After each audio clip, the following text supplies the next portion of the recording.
1 கொரிந்தியர் 7. அடிமையாய் நீ அழைக்கப்பட்டிருந்தால் கவலைப்படாதே. நீ சுயாதீனனாக கூடுமானால் அதை நலமென்று அனுசரித்துக்கொள். கர்த்தருக்குள் அழைக்கப்பட்ட அடிமையானவன் கர்த்தருடைய சுயாதீனனாயிருக்கிறான்.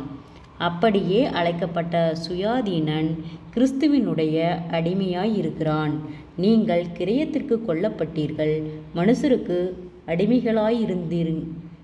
அடிமைகளாகாதிருங்கள். சகோதரரே, அவனவன் தான் அழைக்கப்பட்ட நிலைமையிலே தேவனுக்கு முன்பாக நிலைத்திருக்க கடவன். அன்றியும் கன்னிகைகளை குறித்து கர்த்தரால் எனக்கு கட்டளை இல்லை.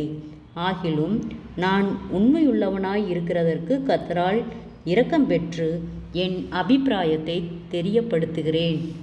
அது என்னவெனில், இப்பொழுது உண்டாயிருக்கிற துன்பத்தின் நிமித்தம் விவாகம் இல்லாமல் இருக்கிறது மனுஷனுக்கு நலமாயிருக்கும் என்று எண்ணுகிறேன்.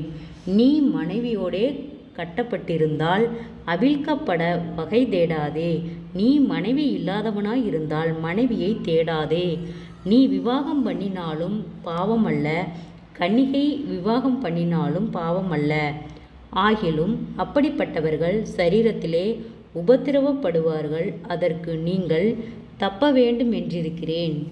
மேலும் சகோதரரே, நான் சொல்லுகிறது என்னவெனில், இனிவரும் காலம் குறுகினதானபடியால் மனைவிகள்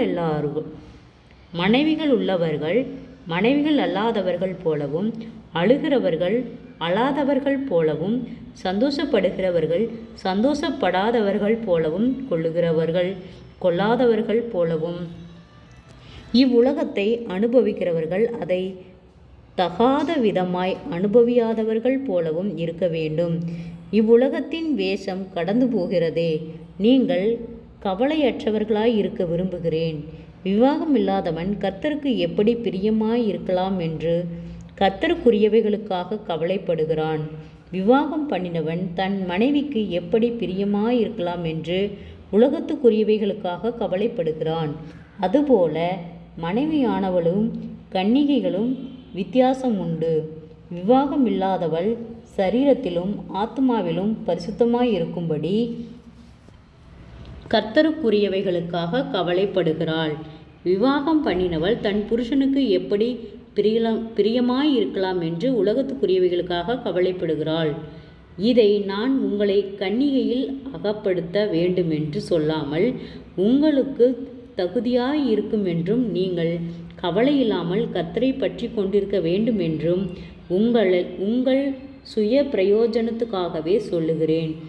ஆகிலும் ஒருவன் தன் புத்தியீன கன்னிகை பருவம் கடந்து போனதினாலே அவள் விவாகம் பண்ணாமல் இருப்பது அவளுக்கு தகுதியல்லவென்றும், அவள் விவாகம் பண்ணுவது அவசியமென்றும் நினைத்தால் அது தன் மனதின்படி செய்யக்கடவன். அது பாவமல்ல, விவாகம் பண்ணட்டும். ஆயினும் அதற்கு அவிசுவாசத்தை காணாமல் தன் இருதயத்திலே உறுதியுள்ளவனாயும் சுய சித்தத்தின்படி செய்ய அதிகாரமுள்ளவனுமாய் இருந்து தன் புத்திரியின் கன்னிகை பருவத்தை காக்க வேண்டுமென்று தன் இருதயத்தில் தீர்மானிக்கிறவன் நன்மை செய்கிறான். இப்படி இருக்க அவளை விவாகம் பண்ணி கொடுக்கிறவனும் நன்மை செய்கிறான், கொடாமல் இருக்கிறவனும் அதிக நன்மை செய்கிறான். மனைவியானவள் தன் புருஷன் உயிரோடு இருக்கும் காலமளவும் பிரமாணத்தினால் கட்டப்பட்டிருக்கிறாள். தன் புருஷன் மரித்த பின்பு தனக்கு இஷ்டமானவனையும் கர்த்தருக்குட்பட்டவனுமாயிருக்கிற எவனையாகிலும் விவாகம் பண்ணிக்கொள்ள விடுதலையாயிருக்கிறாள். ஆகிலும் என்னுடைய அபிப்பிராயத்தின்படி அவள் அப்படியே இருந்துவிட்டால் பாக்கியவதியாயிருப்பாள். என்னிடத்திலும் தேவனுடைய ஆவி உண்டென்று எண்ணுகிறேன். ஜெபம். கிருபையாய் நேசிக்கிறதன் நல்ல தகப்பனே, ஆசீர்வாதமான வேலைக்காய் நன்றி செலுத்துகிறோம். இயேசுவின் நாமத்தினாலே 1 கொரிந்தியர் 7வது அதிகாரத்தின் பிற்பகுதியை தியானிக்க கொடுத்த தயவுக்காய் நன்றி செலுத்துகிறோம். இயேசுவின் நாமத்தினாலே ஒவ்வொருவரும் கையிட்டு செய்கிற வேலைகள், போகிற வருகிற பிரயாணங்கள், அவர்களுடைய தேவைகள் யாவையும் கர்த்தரே சந்தித்து பாதுகாத்து வழிநடத்தும்படியாய் செபிக்கிறோம். அநேக தடுமாற்றங்கள், போராட்டங்கள் இயேசுவின் நாமத்திலே விலகும்படியாய் நாங்கள் செபிக்கிறோம். முன்னோருடைய சாபக்கட்டுகள் இயேசுவின் நாமத்திலே விலகும்படியாய் சேனைகளின் தேவனாகிய கர்த்தர் பரிசுத்தர். நீர் பரிசுத்தராய் இருக்கிறது போல எங்களையும் பரிசுத்தப்படுத்தி பாதுகாத்து வழிநடத்தும்.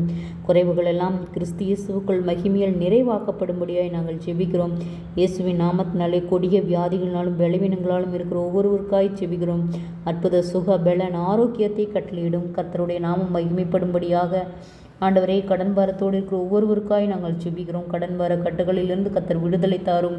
குடும்பங்களுக்கு சமாதானத்தை கெடுக்கிற பொல்லாத ஆவியின் கிரிகள் இயேசுவின் நாமத்தில் விலகும்படியாய் ஜெபிக்கிறோம். ஆண்டவரே, சிறியோர் முதல் பெரியோர் வரை அனைவரையும் நீர் சுகப்படுத்தி பலப்படுத்தி பாதுகாத்து வழிநடத்தும். ஜீவனுள்ள சாட்சியாய் எழுப்பும். ஆண்டவரே, தற்கொலை எண்ணங்களுக்கு நேராய் போகிற பிள்ளைகளை கர்த்தர் விடுதலையாக்கும். ஆண்டவரே அப்பா, இந்த ஆன்லைன் கேமில் அடிமையாய் இருக்கிற ஒவ்வொரு வாலிப பிள்ளைகளையும் உடைய கரத்தில் ஒப்பு கொடுக்கிறோம். கர்த்தாவே, அந்த கேம் அடிமைத்தனத்திலிருந்து கர்த்தர் விடுதலை தாரும். ஆண்டவரே, பெற்றோருக்கு கீழ்ப்படுகிற பிள்ளைகளாய் வளர கர்த்தாவே நீர் இரக்கம் பாராட்டும். அநேக மன அழுத்தங்கள், பாரங்கள், கவலைகள் இயேசுவின் நாமத்தில் விலகும்படியாய் செபிக்கிறோம். ஆண்டவரே, அநேக ஆயிரங்களுக்கு பிரயோஜனமுள்ள பாத்திரங்களாய் நீர் வழிநடத்தும். கர்த்தருடைய நாமம் மகிமைப்படும்படியாக என் நாமம் தரிக்கப்பட்ட ஜனங்களை ஒருபோதும் புறம்பே தள்ளுவதில்லை என்று சொன்ன வார்த்தையின்படியாக கர்த்தாவே, உம்முடைய நாமம் மகிமைப்படும்படியாய் சாட்சியுள்ள பிள்ளைகளாய் எங்களை வழிநடத்தும். ஆண்டவரே, எங்களுக்கு என்ன தேவை என்பதை கர்த்தாவே நீர் ஆராய்ந்து அறிந்திருக்கிறீர். சுற்றி எங்களை சூழ்ந்திருக்கிறீர். ஆண்டவரே, உம்முடைய நாமம் மகிமைப்படும்படியாய் நீர் எங்களை பாதுகாத்து கொள்ளும், வழி நடத்தும், ஆளுகை செய்யும், பொறுப்பெடுத்து கொள்ளும். இம்மட்டும் வழிநடத்தின கர்த்தர் இனிமேலும் நீர் எங்களை வழிநடத்த போதுமானவராய் இருக்கிறீர். தடுமாற்றங்கள் யாவும் விலகட்டும் இயேசுவின் நாமத்தினாலே. குறைவுகள் எல்லாம் இயேசுவின் நாமத்தினாலே நிறைவாக்கப்படும்படியாய் செபிக்கிறோம். வீண் செலவுகளுக்கு, வீண் பிரயாணங்களுக்கு நீர் எங்களை விலக்கி பாதுகாத்து கொள்ளும். தடைகளை உடைப்பவர் எங்கள் முன்னே போகும்படியாய் செபிக்கிறோம். கையிட்டு செய்கிற எல்லா வேளையிலும் கர்த்தாவே ஒரு ஆசீர்வாதத்தை கட்டளையிடும். எங்களுக்கு விசேஷித்த ஞானத்தையும் தெளிந்த புத்தியும் கர்த்தாவே நீர் கட்டளையிடும். நீரே பொறுப்பெடுத்துக்கொள்ளும், வழி நடத்தும், ஆளுகை செய்யும். அற்புதங்கள் காணட்டும் இயேசுவின் மூலம் ஜெபங்கேளும் பிதாவே, ஆமேன்.